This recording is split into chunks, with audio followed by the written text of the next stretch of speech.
Today I'd like to discuss a very interesting concept that I learned quite a few years ago. The year was about 2003, I think. So we're talking, 2013. We're talking quite a while ago, about 8 years ago.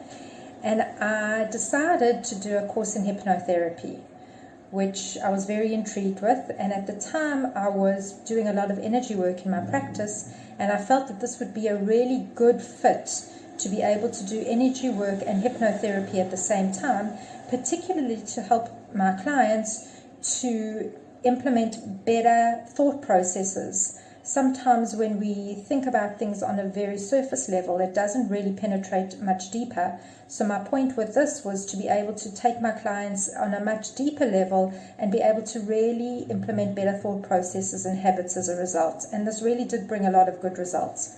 But in the process of learning this hypnotherapy, we went round the room, and there were probably about 20 people doing the course at the same time. And the course coordinator asked each of us what our professions were. I was the last one to go. She asked me what I was, and I said, I'm a dietitian. And she looked at me and she said, do you realize that the subliminal message of your title, your professional title, actually has the opposite effect in your body? And I wasn't sure what she meant.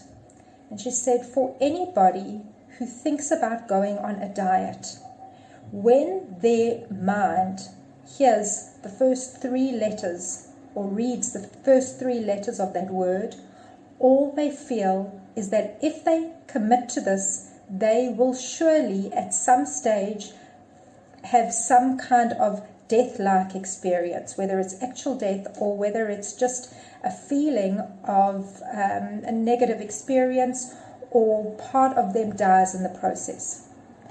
And it took me a long time to come to terms with this, especially because this is my title. I'm a clinical dietitian. There is something very professionally thought of as using this title as opposed to a nutritionist. Generally, a dietitian has more of a medical training, medical background.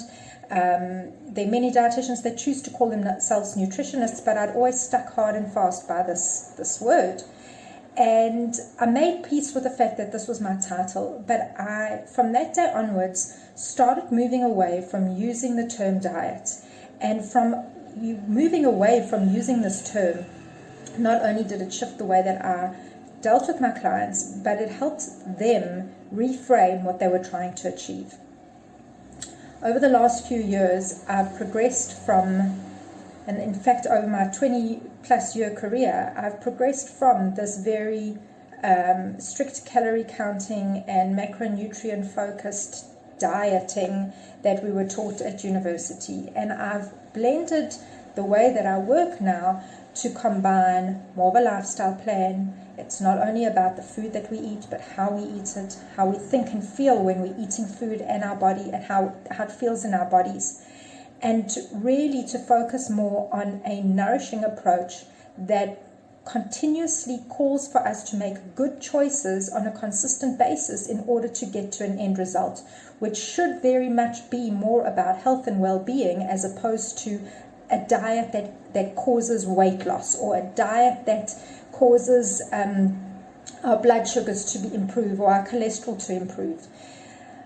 With this negative association with the word diet, it goes beyond what the word actually is, because our minds can't necessarily handle the word, our bodies reject it, and this is part of this diet culture cycle and this diet culture fatigue that I've been speaking about and making posts on, which is that we get into a cycle that we feel like we can't get out, but we don't know what other options there are, what other choices there are. There is another way.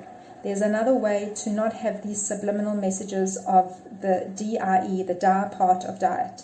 There's a better way than thinking about weight loss, where our body just thinks, oh, what am I losing? I don't want to lose anything. I want to hold on to everything.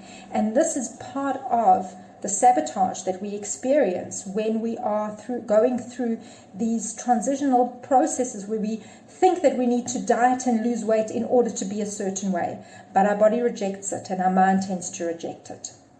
So what I would encourage everybody to do is to find a plan, an approach that is suitable and unique to each of you, that takes into account that you are programmed in a certain way, and that the most ideal way of going about formulating healthy habits and reaching an end wellness goal is through making consistent, nourishing choices on a daily basis, being able to have deviations where you don't feel like you have to punish yourself or restrict as a result of them, and letting your body settle at the right and appropriate measurements, size, weight that is right for you, not what society dictates.